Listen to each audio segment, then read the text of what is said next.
So today we are going to unbox a Funko Pop figure by Star Wars, by Darth Vader. So this is the Return of the Jedi.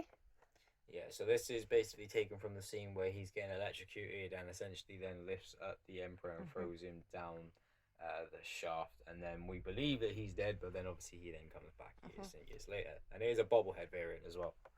And he was $10.99. I think that one was bought from Forbidden Planet, if I am correct.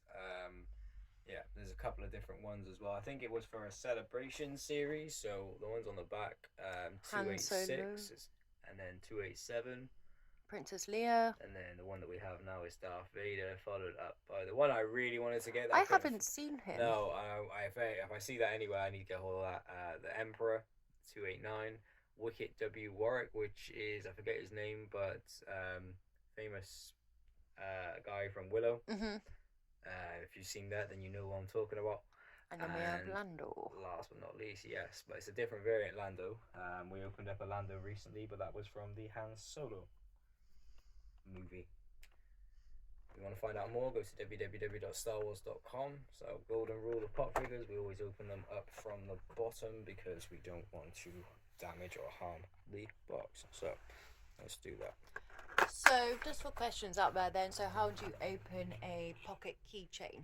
Is it from the top or the bottom? A pocket pop keychain can only be opened from the top if you open it from the bottom due to how the base of a pocket pop keychain is made, because it's made in an X sort of design with a little square. If you were open the bottom, you would have to fold all of that back in together.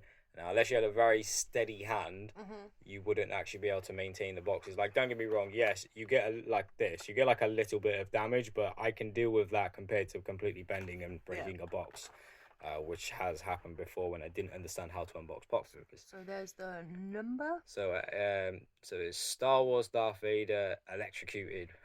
So it is actually called Electrocuted, which is pretty cool.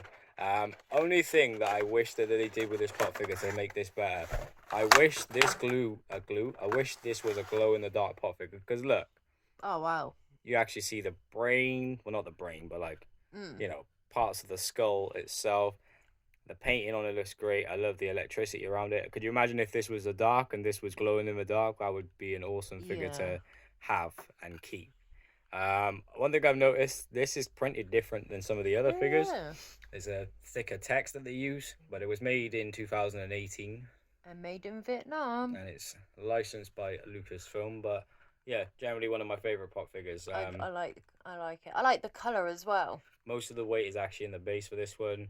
But yeah, and if you've seen the film, it's very close to the same color of when he was being electrocuted and how his helmet did look. So they've taken it from an iconic scene, and I think they've made quite an iconic pop figure, to be fair.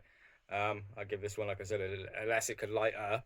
If it could light up or it could glow in the dark, it would get 10. But for me personally, that gets a 9 out of 10. What about you? I'm gonna say 8.5. Fair enough.